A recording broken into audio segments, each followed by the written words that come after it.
Welcome बच्चों। हमारा चल रहा है कॉम्प्लेक्स नंबर और अभी तक हमने कॉम्प्लेक्स नंबर जैसे एग्जांपल ले लो कि z इज इक्वल टू मैंने लिया कि x प्लस आई वाई ले लो या फिर आई वाई या फिर वाई आई ले लो। ठीक है, तो आपको मालूम है ये जो हमारा x होता है ये हमारा रियल पार्ट ऑफ z होता है और जो y होता है ये हमारा इमेजिनरी पार्ट ऑफ z होता है। ठीक है, बच्चों हमने हमारे 9 क्लास 10 क्लास में देखे कि जितने भी रियल नंबर्स हैं उन रियल नंबर को क्या करना है, हमारा ग्राफिकली हमको शो करना होता है, graphical representation of real number. जैसे एग्जांपल मुझे 2 लिखने हैं, -2 लिखने हैं, 5 लिखने हैं, 0 लिखने, तो हम क्या करते थे, x और y एक्सेस निकालते थे। ये हमारे पास ये x है, ये हमारे पास y है। जैसे 2 लिखना है तो मैं यहाँ जाकर इसको लिखता था ये 2, तो 2 को हमारा 0 अप हो सकता है या फिर हम सिंपली नंबर लाइन पढ़े। तो ठीक है, तो नंबर लाइन में यहाँ पर मान लीजिए कि 0 है, ये 1 2, इधर में -1 -2 ऐसा, तो सिंगल सिंगल नंबर है तो इस तरह से बताए हमने।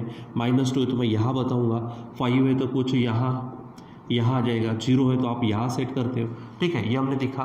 फिर उसके बाद में जैसे एग्जांपल √2 देखना था, याद करिए √2 देखने के लिए तो हम 0 पे थे, यहाँ से ये लेते थे। ठीक है, यहाँ से इसके बाद में इतना कट करते थे यहाँ से और ये इस तरह से बताते थे √2, यानी ये भी हमने देखा। यानी हमारे जो रियल नंबर्स हैं तो रियल नंबर्स बताने के लिए हम क्या करते हैं, नंबर लाइन का इस्तेमाल करते हैं और वहाँ पर हम उसको बता सकते हैं। ठीक है, वैसे ही हमारे पास अभी जो चल रहा है वो तो हमारा कॉम्प्लेक्स नंबर है, यानी हम क्या करेंगे, अभी कॉम्प्लेक्स नंबर को ग्राफिकली बताएंगे। यानी आप ऐसा बोल सकते हैं graphical representation of complex number. क्या बोल सकते हैं आप, graphical representation of complex number. यहाँ पे मैं थोड़ा हेडिंग डाल देता हूँ, graphical representation of complex numbers. ठीक है, कॉम्प्लेक्स नंबर्स, तो कॉम्प्लेक्स नंबर्स का क्या है, ग्राफिकल रिप्रेजेंटेशन। तो ये हमको बताना है। तो यहाँ पर एक चीज़ ध्यान में रखो, जो डायग्राम हम यहाँ पे निकालेंगे, जैसे कि हम इसको बताने वाले इस तरह से, हमारे पास जनरली ये क्या होता है कि x एक्सिस होता है, ये हम लेते हैं y एक्सिस। ठीक है, तो हमारा जो कॉम्प्लेक्स नंबर है समझो कि z is equal to x plus Y I, ये हमने देखा है। ठीक है, हम इसी को ऑर्डर पेयर में लिख सकते हैं x, y, इसी को क्या लिख सकते हैं, ऑर्डर पेयर। इसको क्या बोलेंगे हम, ऑर्डर पेयर। ठीक है, order pair of x and y की ऑर्डर पेयर। और ध्यान में रखना यही हमारा कॉम्प्लेक्स नंबर रहेगा, तो simple x as it is लिखना है जो पहला कोऑर्डिनेट रहेगा और y को आपको क्या चिपका देना है, आई चिपका देना है। ठीक है, जैसे अगर मैंने कहा कि 2,3 है तो इससे क्या मिलेगा, मुझको z मिलेगा, तो z का फार्मूला क्या होगा, तो 2 ले लो प्लस 3 को क्या चिपका दो आप, आई। यानी ये ऑर्डर पेयर ही हमको क्या देती है, कॉम्प्लेक्स नंबर्स। ठीक है, लेकिन अब जब मैं बात करता हूँ इस ऑर्डर पेयर की, जैसे एग्जांपल लिया ना मैंने 2,3, तो मैं 2,3 तो इजीली बता सकता हूँ। यहाँ से मैं उधर 1 2 जाऊँगा, उधर मैं 1 2 3 जाऊँगा, तो यहाँ जाने के बाद आई कैन राइट हियर 2,3। तो ये जो है यही 2,3 हमारा क्या है, z है, जो हमारा 2 प्लस 3 आए हैं। यानी इस तरह से हम बताते हैं। तो यहाँ पर जैसे कि हमने 1 और 2 गए, तो यहाँ तक जो गए हम, वो हमारा रियल पार्ट ऑफ z होता है, और 1 2 3 जो गए वो होता है इमेजिनरी पार्ट ऑफ z। ठीक है, इमेजिनरी पार्ट ऑफ z। यानी यहाँ पर x एक्सिस के ऊपर हमारा क्या आने वाले, रियल पार्ट ऑफ z, मतलब रियल नंबर्स, और y के ऊपर क्या आ रहे हैं, देखो y के ऊपर इमेजिनरी पार्ट ऑफ z, मतलब इमेजिनरी नंबर। इसलिए ये जो x एक्सिस होता है हम इसे नाम देते हैं रियल एक्सिस। इसको क्या कहते हैं हम, रियल एक्सिस। और y के ऊपर क्या है, इमेजिनरी नंबर्स है, इमेजिनरी पार्ट है, इसलिए हम इसको क्या नाम देते हैं, इमेजिनरी एक्सिस। ठीक है, तो ये ध्यान में रखो। किसी भी कॉम्प्लेक्स नंबर को शो करने के लिए पहले उसकी क्या बना दो, ऑर्डर पेयर बनाना एकदम सिंपल है वहाँ पे। जैसे अगर मैंने लिया कि z is equal to 5 plus 4 i है, तो इसकी ऑर्डर पेयर क्या हो जाएगी, इसकी ऑर्डर पेयर हो जाएगी 5, 4। अगर मैंने ले लिया कि 4, -3 आई है, ये हमारा z है। ठीक है, तो इसकी ऑर्डर पेयर क्या हो जाएंगी, 4, -3। यानी ऑर्डर पेयर से हम z बना सकते हैं या फिर z से हम ऑर्डर पेयर बना सकते हैं। और जो ऑर्डर पेयर है वो और कुछ नहीं है, एक सिंगल पॉइंट है with two coordinates, x coordinate and y coordinate. ठीक है, तो वो पॉइंट बता देना ही क्या होता है, शो करना होता है, हमारा कॉम्प्लेक्स नंबर को शो करना। ठीक है, सो पहले तो मैं ये कहूँगा कि complex number in the form of order pair. क्या कहूँगा मैं यहाँ पर, कॉम्प्लेक्स नंबर, ठीक है, यानी order pair of complex number. क्या बोलेंगे हम, order pair of complex number. ठीक है, order pair of complex number z, complex number z is equal to example कि x प्लस वाई आई है, तो क्या हो जाएगी वो, हम इसको बताएंगे ऑर्डर पेयर क्या होंगी, तो पहला x होगा और दूसरा y होगा। ठीक है, तो जैसे अगर मान लीजिए कि मैंने एग्जाम्पल लिया, अब पहले एग्जाम्पल पढ़ते कि z is equal to 5 + 4i है। ठीक है, तो ऑर्डर पेयर क्या होंगे, ऑर्डर पेयर, ठीक है, ऑर्डर पेयर होगी इसकी 5, 4। अगर मैंने z इज इक्वल टू अगर लिख दिया -3 - 7i, तो ऑर्डर पेयर क्या होंगे, ऑर्डर पेयर बोलो या फिर सिंपल ऑर्डर पेयर बोलो चलेगा। ठीक है, सो ऑर्डर पेयर क्या होंगे यहाँ पर हमारी, तो पहला -3, -7 ऐसे एग्जाम्पल। ठीक है, या फिर अगर आपके पास ऑर्डर पेयर है तो ऑर्डर पेयर से आप क्या बता सकते हैं, वो कॉम्प्लेक्स नंबर। ठीक है, एग्जाम्पल जैसे ये एग्जाम्पल हो गया, ये एग्जाम्पल हो गया हमारे पास में। ठीक है, एक ऑर्डर पेयर है हमारे पास, ऑर्डर पेयर हमारे पास है, मान लीजिए 5, 2 है।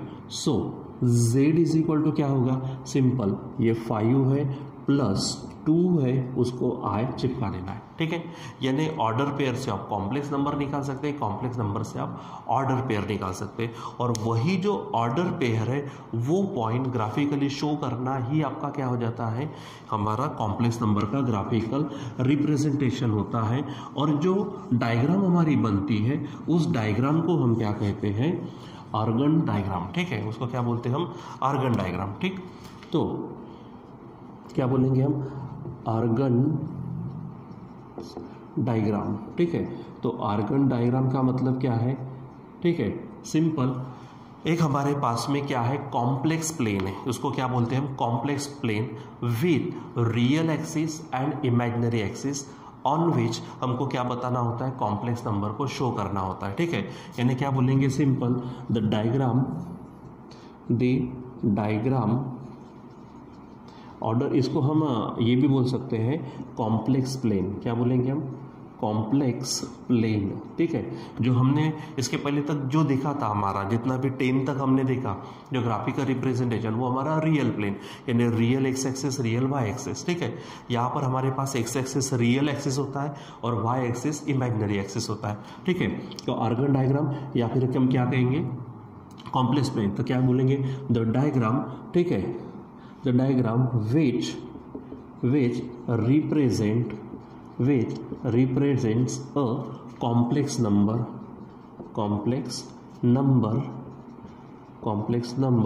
with, ठीक है, with real part on x axis and imaginary part on y axis. ठीक है, सो उसको क्या कहेंगे हम, आर्गन डायग्राम। सिंपल डायग्राम है हमारे। ठीक है, सिंपल सा कॉम्प्लेक्स प्लेन है, और कॉम्प्लेक्स प्लेन में क्या, रियल और इमेजिनरी दोनों पार्ट रहते हैं। तो इमेजिनरी रियल पार्ट कहाँ पे बताएंगे आप, एक्स एक्सिस पर, और इमेजिनरी पार्ट कहाँ पर बताएंगे आप, वाई एक्सिस पर। ठीक है, जैसे मैं थोड़ा सा ये डायग्राम को मैं थोड़ा सा निकालना चाहूँगा यहाँ पर, प्लीज़ थोड़ा सा वेट करिए, मैं पट से निकाल दूँ। ये मान लीजिए हमारे पास एक्स एक्सिस है और ये हो जाएगा हमारा वाई। ठीक है, सो ये हमारा है रियल एक्सिस, ये क्या है हमारा रियल एक्सिस। ठीक है, और ये जो है आप इसे कहेंगे इमेजिनरी एक्सिस। आप इसे क्या कहेंगे, इमेजिनरी एक्सिस। आप ऊपर भी लिख सकते हो इमेजिनरी एक्सिस। ठीक है, सो रियल एक्सिस जनरली हमारा जेड लेते हैं और ये मान लीजिए वाई है। ठीक है, अब हमारे पास क्या है, लेट हमारे पास z इज इक्वल टू क्या है, x प्लस वाई आई, या फिर आई वाई, ठीक है। इसकी जो ऑर्डर पेयर है, इसकी ऑर्डर पेयर इक्विवेलेंट साइन बता दो पॉइंट बताने के लिए, x कॉमा क्या होगा y होगा, ठीक है। अब x हमारा क्या है रियल पार्ट, y हमारा इमेजिनरी पार्ट है। तो समझो यहाँ पर ये मैं कोई पॉइंट दे देता हूँ, यहाँ पर समझो पॉइंट P है x कॉमा y जो हमको z रिप्रेजेंट करता है, यानी z is equal to x plus क्या होगा वाई आई, हो जाएगा ऐसा। और यहाँ से अगर मैं सीधा वर्टिकल अगर ये निकाल दूँ यहाँ पर, ठीक है, ये इस तरह से, और यहाँ पर इस तरह से अगर मैं यहाँ निकाल दूँ, ठीक है। सो आप बोलेंगे ये जो है हमारा x एक्सिस पर होता है तो वो हमारा x होगा, यानी ये होगा रियल पार्ट ऑफ z मतलब x, real part of z मतलब कौन होगा x, और ये जो खड़े में है ये हो जाएगा हमारा इमेजिनरी पार्ट। मैं इसको लिख देता हूँ आई एम ऑफ z मतलब y, ठीक है। यानी ये यहाँ से ये हो गया x और ये हो गया आपका y हो जाएगा, ये y है, ये y है, ये x है, ये x है, तो ये रियल पार्ट ऑफ z है, ठीक है, और ये इमेजिनरी पार्ट ऑफ z है। यानी हमारा जो कॉम्प्लेक्स नंबर है वो कहाँ पर होगा, ये पॉइंट जो शो करेगा वहाँ पर होगा, ठीक है। ये इमेजिनरी एक्सिस, ठीक है, ये रियल एक्सिस, ये आपको ध्यान में रखना है, ठीक है, रहेगा ध्यान में। तो फिर से एक बार, ये रियल पार्ट ऑफ z यानी x, ये इमेजिनरी पार्ट ऑफ z यानी y है, और ये दोनों मिलाकर जो पॉइंट शो करेंगे उस पॉइंट के जो कोऑर्डिनेट्स होंगे वो कोऑर्डिनेट जो हमारी ऑर्डर पेयर है वही हमें क्या देता है कॉम्प्लेक्स नंबर, ठीक है। सो ये ध्यान में रखना। तो इसी प्लेन को, इस डायग्राम को ही हम क्या कहते हैं आर्गन डायग्राम, ठीक है। इसको ही हम क्या नाम देंगे आर्गन डायग्राम, ठीक है, आर्गन डायग्राम बोलो आप, या फिर आप उसको कॉम्प्लेक्स प्लेन बोल सकते हो, ठीक है। चलो तो थोड़ा सा आगे बढ़ते हैं। यहाँ पर हम कहेंगे हमारे पास में होता है मैग्नीट्यूड ऑफ z, ठीक है, हम क्या बोलते हैं मैग्नीट्यूड ऑफ z। एक मिनट बच्चों,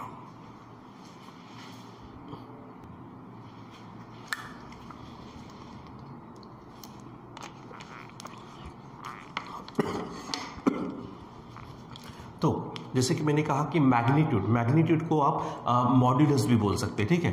यानी अगर हम यहाँ पे हेडिंग डालते हैं तो मॉड्यूलस ऑफ z, ठीक है। तो मॉड्यूलस ऑफ z को आप बता सकते हो r से बता सकते हो, या फिर z इज इक्वल टू मैं पूरा लिख देता हूँ, ठीक है। समझो कि a प्लस बी आई है, a प्लस क्या है बी आई, तो मॉड्यूलस ऑफ z को हम बताते हैं या तो r से या फिर मॉड ऑफ z, ये शब्द ये सिंबल आपने ऑलरेडी देखा हुआ है, ठीक है। सो ध्यान में रखना कि r is equal to mod of z मतलब मॉड्यूलस ऑफ z, तो फार्मूला ध्यान में रखना है आपको a square plus b square, ठीक है। यानी अगर आपको क्या निकालना है मॉड निकालना है, मॉड्यूलस अगर निकालना है तो आप इसको यहाँ पर सिंपल फार्मूले में ध्यान में रखेंगे, ठीक है। कौन सा फार्मूला हमारा r, या फिर मॉड्यूलस ऑफ z यानी simple mod of z is equal to root of a square plus b square.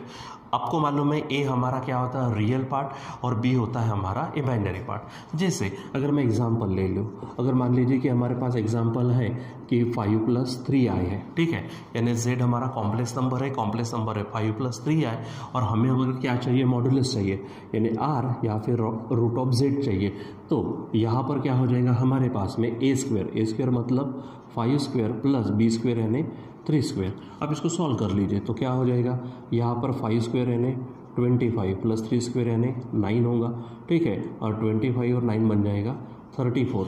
यानी यहाँ पर आपका r या फिर मॉड्यूलस ऑफ z कितना बनेगा हमारा रूट ऑफ 34, ठीक है।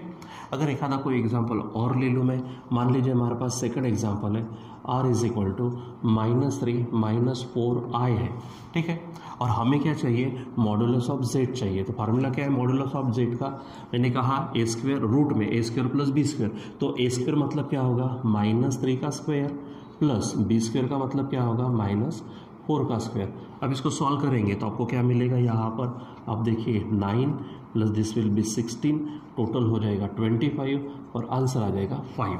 तो इस तरह से आप क्या निकाल सकते हो, मॉड्यूलस निकाल सकते हो। रहेगा ध्यान में। तो ये हमारे पास मॉड्यूलस ऑफ जेड है। ठीक, थोड़ा सा यहाँ से देखते हैं, graphical representation of complex number, ये हमारा जैसा टॉपिक है। उसमें हमने पहले देखा order pair of complex number Z. तो किससे बताएंगे हम, सिंपल, जो हमारे पास एक्स और वाई यानी रियल और इमेजिनरी पार्ट है, वो जो भी पॉइंट शो करेंगे वो, ठीक है, यानी order pair of x and y. ठीक है, जैसे 4 और 5 है तो ऑर्डर पेयर 4 5 होंगे। यहाँ पे z इज इक्वल टू -3 -7 आए तो -3 -7 होगा। और अगर मान लीजिए कि ऑर्डर पेयर है 5 एंड 2, तो हम z निकाल सकते हैं, क्या होगा 5 + 2y। ठीक है, फिर आर्गन डायग्राम या फिर हम कहेंगे कॉम्प्लेक्स प्लेन। तो क्या है, एक सिंपल डायग्राम है जो क्या रिप्रेजेंट करती है, कॉम्प्लेक्स नंबर जिस पे एक्स एक्सिस पर रियल पार्ट होता है और वाई एक्सिस पर इमेजिनरी पार्ट होता है। Example z is equal to x plus Y i है, इसका मतलब ऑर्डर पेयर x और y होगा।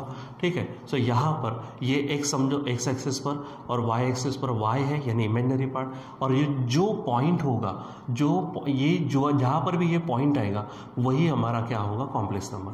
जैसे मैंने कहा था ना कि जैसे कि अगर हमारे पास में मुझे √2 निकालना है, ठीक है, मुझे क्या निकालना है, √2। तो ये मान लो 0 है, ये 1 है, 2 है, तो हम क्या करते थे, इतना डिस्टेंस हम ऊपर लेते थे, ठीक है, इतना यहाँ पे कट करते थे और ये जोड़ते थे, तो ये हमारा √2 है।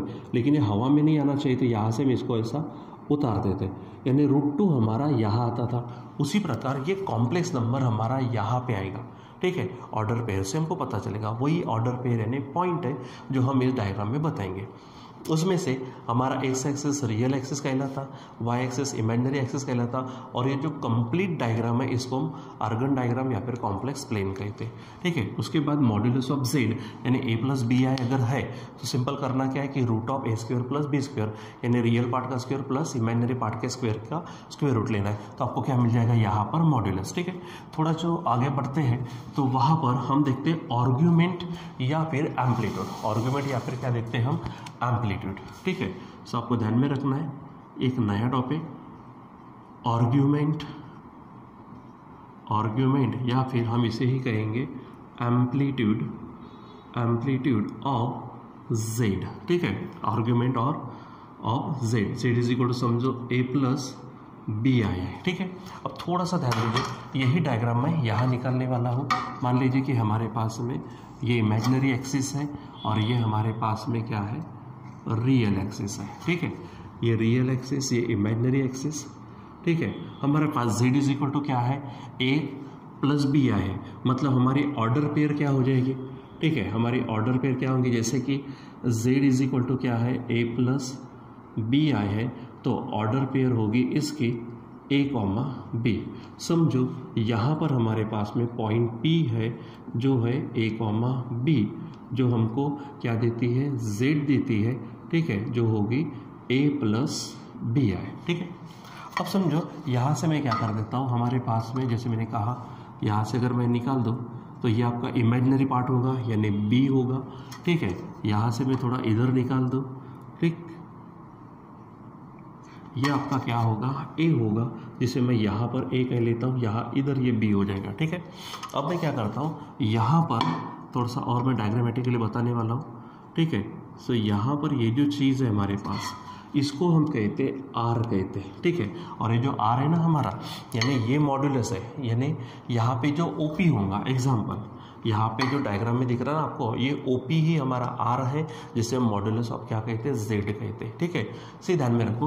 अब ये जो OP है, इस OP ने यहाँ पर एक एंगल बनाया है एक्स एक्सिस बोलो या फिर रियल एक्सिस के साथ में। देखो इस OP ने, ठीक है, यानी मॉड्यूलस ने हमारे रियल एक्सिस के साथ में एंगल बनाया। इस एंगल को ही हम कहते हैं एम्पलीट्यूड या फिर आर्ग्यूमेंट ऑफ जेड। ठीक है, इसको ही हम क्या कहते हैं, एम्पलीट्यूड या फिर आर्ग्यूमेंट। ठीक है, यानी क्या बोलेंगे, फ्रॉम डायग्राम। ठीक है, ये आपका क्या है, रियल एक्सिस, और ये आपका क्या है, इमेजिनरी एक्सिस, ये आपको ध्यान में रखना है। Y axis imaginary axis, x axis real axis. ठीक है, अब फ्रॉम डायग्राम, ठीक है, फ्रॉम डायग्राम हमारे पास जो एंगल थीटा है वही क्या कहलाता हमारा आर्गुमेंट या फिर एम्पलीट्यूड, ठीक। यानी हम यहाँ पे कहेंगे आर्गुमेंट, हम उसको शॉर्ट में लिख सकते हैं, ठीक है, आर्गुमेंट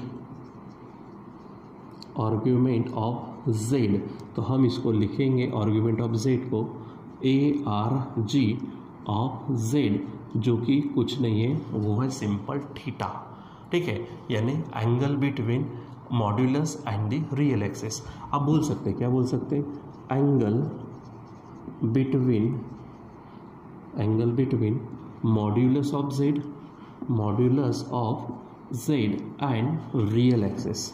एंड रियल एक्सिस, ठीक है। सो अब रही बात थीटा निकालने की, तो थोड़ा सा डायग्राम से कुछ चीज़ें पहले निकाल देते, क्लियर कर लेते। देखो यहाँ पे 90 है, यहाँ पे OP समझो Q है, इन ट्राइंगल देखो, इन ट्राइंगल OPQ, आपको मालूम है एंगल Q हमारा क्या है 90 डिग्री। पहले तो साइन थीटा बताओ वाला क्या होगा, साइन थीटा, देखो साइन थीटा, तो साइन क्या कहता है, अपोजिट अपॉन हाइपोटेनस, यानी यहाँ पर बनेगा B/R, और कॉस थीटा अगर मैं बोलूँ तो वो बन जाएगा एडजेसेंट अपॉन हाइपोटेनस, यानी A/ क्या होगा यहाँ पे R होगा, ठीक है।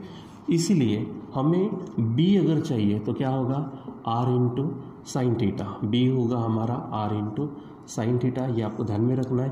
B हमारा इमेजिनरी पार्ट होता है, यहाँ पर अगर हम A निकालते हैं तो R इंटू क्या होगा कॉस थीटा, A हमारा रियल पार्ट है, फिर भी हमारा अभी तक कौन बाकी है, ये थीटा बाकी है, यानी आर्गुमेंट ऑफ जेड यानी थीटा बाकी है। तो उसके लिए हम इस्तेमाल करते हैं टैन थीटा का।